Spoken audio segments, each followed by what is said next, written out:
part of my own personal mission is to break the idea that women should be anything. Right? You should be an entrepreneur, you should be a mother. At the end of the day, it really is, what do you want to be? I'm trying to throw a stone in the ocean and create a tsunami. Keep asking yourself questions. Well, why do you believe that? Why is that true? Is that really what you want? And in the questions come your answers. Failure can be the best freaking lesson ever. What's up? There she is, Lisa Bilyeu in the house. How you doing? Hello, honey. Good to see you. If you don't know Lisa, co-founder of Impact Theory, she has her own YouTube channel as well called Women of Impact, which I love. I love that we're showcasing more women entrepreneurs. And I actually wanted to talk to you today about women entrepreneurship. So one of the biggest fights to get into with my team is that we don't profile enough women on the channel. Okay. So every time we're doing like a mashup video or a top 10 rules video, it's mostly guys.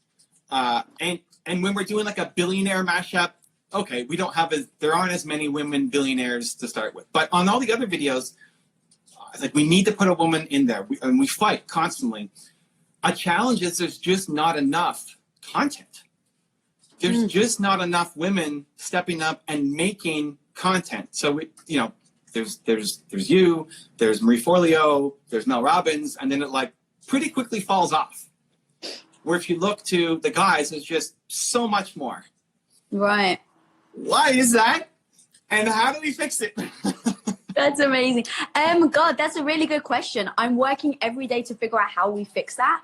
I think the thing right now is, women are now stepping into owning who they are. And it's only really been a recent thing, so even take my own history of creating, co-founder of Quest Nutrition. That took me, 10 years to actually finally step into that role and then evolve as a person and then step out of it and say, okay, this is who I am.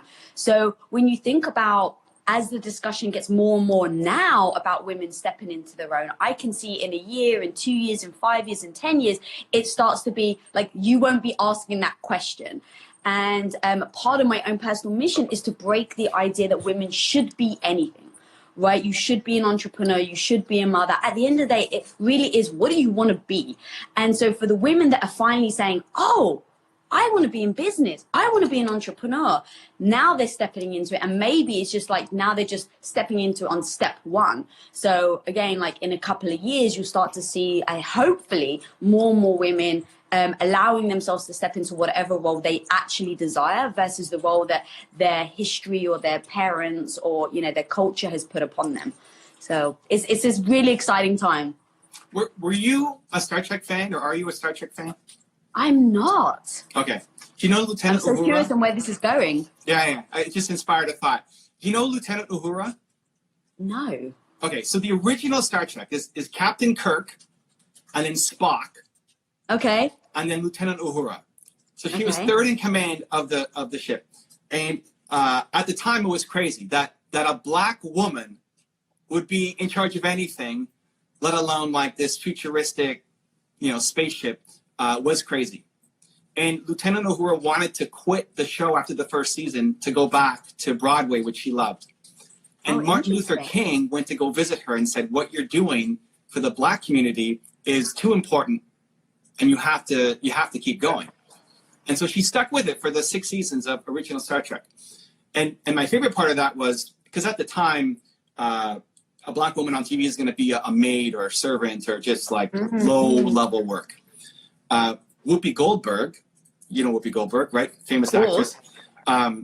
She saw Lieutenant Uhura on TV and called her mom, like, Mommy, there's a black woman on TV and she ain't no maid. And it inspired her to go and become an actress.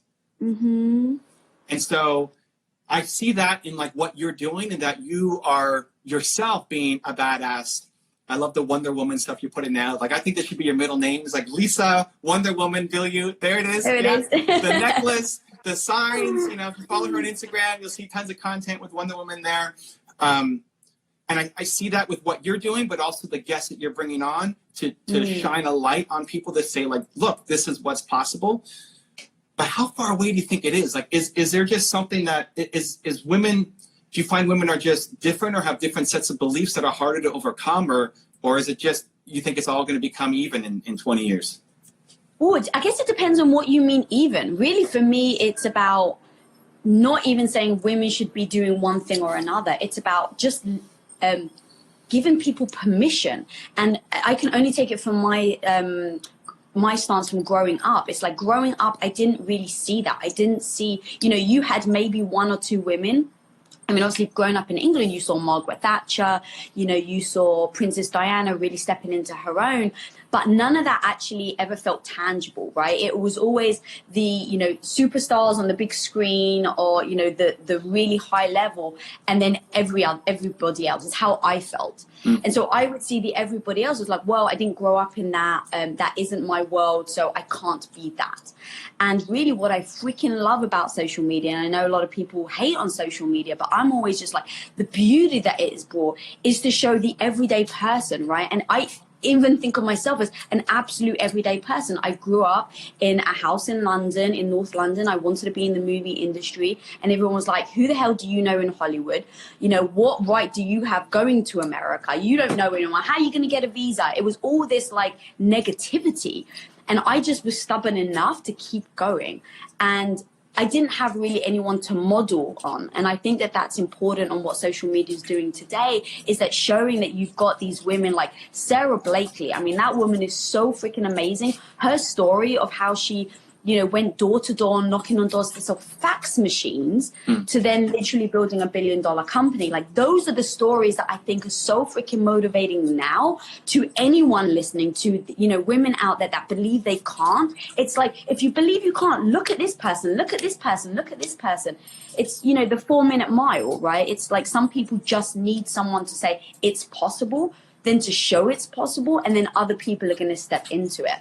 And that's really what I love about the show, is bringing all different kinds of women on, from, billionaires, women that have sold $1 billion companies, to, to people who are psychotherapists, to, just every single woman you can possibly. I just had a woman on that was from the Secret Service agency. Okay. Like, that's amazing. I'm looking for someone who's a firefighter. So in fact, if anyone's watching right now, I'm looking for a female firefighter. Like, I'm really just wanting to showcase women that are making a difference and coming into their own. And the more people I can get on the show that show that, I'm really hoping that one person's going to resonate with someone, right? Like Oprah. Oprah saw that one person that she resonated with, and it freaking changed her life. And so if I can be a part of that and bringing women on that someone can resonate with, to show, oh, it is possible, that can then have that ripple effect. I always like to say, like, I'm trying to throw a stone in the ocean and create a tsunami. And so how do you create that tsunami? It really is, helping other people have a platform to speak their story. And so going back to your question is, I'm just hoping, like, I'm hoping, and really I'm very optimistic, that in 5 to 10 years that we won't be discussing, is it possible? It's just going to be. So that's my goal, that, this discussion of why aren't there more women in the space is never said again, because in 10 years, it's just a given. I love it. So badass women firefighters. I'm taking a note. I might be able to hook you up with that one. I got some questions there. What else? What other kinds of people or individuals are you trying to get on the show? So yeah, really, I mean, I want feedback from anyone. Who do you think is empowering? So when I was going through, who are the people that are incredible? So I think about the people, like buckets and categories, right? So you've got the celebrities who are just doing amazing things with their platform to create attention, right? Selena Gomez and things like that, where they're so honest and transparent about their struggles. And so then I think about, well, who are the everyday person that aren't necessarily told, wow, you're impactful. But to me, it's like, you can't live without these women, right? So firefighters, ER, like brain surgeon, right? Like, you're messing with someone's brain, one little slip of the hand and, it's over. But you're actually freaking saving lives. Like, that is so powerful to me. I'm actually looking for, I had a Secret Service agent, any type of detective, like specifically serial killers. I know a lot of women that love serial killers. Okay. I'm into serial killers. So there's that podcast show where it's to make, oh God, what is it? anyone that knows what podcast I'm talking about serial killers, throw it in the comments below. But there's 2 women hosts. And so those women I'd love to get on, because it just, again, like they're bringing subjects to the forefront to discuss. And when I think about just serial killers or anything like that, I'm just like, I want to know. Like when I'm by myself walking down an alley, I want to know what the things I need to look out for. People that do self-defense. I mean, I could keep going on and on about all the different areas. Astronauts, any woman that's just in there, like really trying to create and do something new and unique, or save lives. I love it. All right. Took some notes. Hopefully the people watching here and on YouTube will take some notes and hit you up as well. What made the difference for you? So you're in England, you got all these negative beliefs. I can't get a visa. How am I going to get there? I want to go to California. What then actually sparked the shift in you? Because I think that's what so many people are missing. So even though I had a lot of the negativity, first of all, the first thing is that I had to understand that the negativity wasn't about me. It wasn't like you're not capable. And I think that when people say things like, oh, it's not possible, I think it's out of their own fear. And so I had to detach myself from what the message and then the messenger. So the message is, oh, it's difficult. Okay, well, do I believe it's difficult? You know, if I believe it's difficult, if I believe it's not possible, then guess what? It's not going to be possible. But then the messenger itself, so hearing these beliefs from my dad, from just friends, from people at school, it's like, why do they believe it's not possible? Is it a reflection of them? Because if they believe it's not possible, it gives them permission to say, that's why I didn't try, right? That reflection thing. So I was like, okay, I think that there's a real fear where if the fact that I think it's possible is making them feel less, and I obviously don't want that, but I can't live to their framework. And then also, let's take my dad, for instance. The man loves me more than life itself. And he told Tom, don't marry her. He told me I was crazy marrying Tom.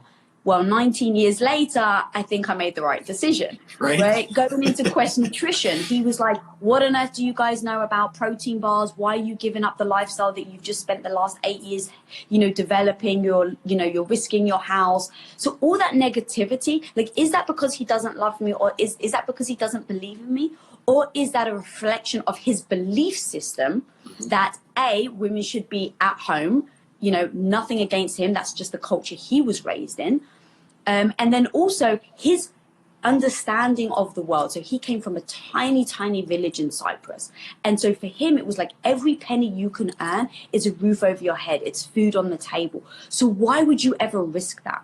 So I had to detach myself from the message he was trying to give me, and then the messenger, just be empathetic to where he's coming from, be respectful to where he's coming from, because that's his point of view, but to not fall into the trap of what he says is gospel, right? And what his advice is gospel. And so that took me a long time to separate the two. But once I did, I started to really be able to lean into what my belief system was, what I think is possible, and to just keep going. And so that was a massive fundamental change in listening to people and saying, this is how my life is, versus no, I don't have to listen to them. And what do I want my life to be? And so how did you actually make that distinction between message and messenger? Because it makes sense talking about it, but it's so hard for people to do. And people are stuck living in the world of what their parents say and what their friends say. But you broke out, and especially in a time when it wasn't so normal to break out, right? So like, how did you actually get the awareness that there's a difference? So I think I'm a dreamer. So that's just part of my personality. So as a dreamer growing up, I was told all these things, you're going to be a stay-at-home wife. And again, nothing it was meant to trap me. It's just what I was being told. You're going to be a stay-at-home wife. As a good Greek girl, you support your husband, you have the kids, you maintain the family. That is your role. So I was having this input. But the dreamer on me was like, I want to win an Academy Award, and I want to, be an American. I love Los Angeles. And I want to be part of the film industry. So I had these two competing ideas that I would really struggle with. And so I'd be like, okay, first of all, it started off, how can I do both? Right? Like, okay, yeah, of course I want kids. And of course I want to support my husband. But of course I'm going to make movies. Then when I actually sat down, I was like, how do you actually do this? I just started to break it apart and be like, okay, well, I'm still young. if I made it to America by this day, and if I had an Academy Award by this day, then I could have my children. So almost like try to fit everything in. And then just as I was getting older, as I was growing, becoming and really identifying who is Lisa, not who does everyone want Lisa to be, but who am I actually?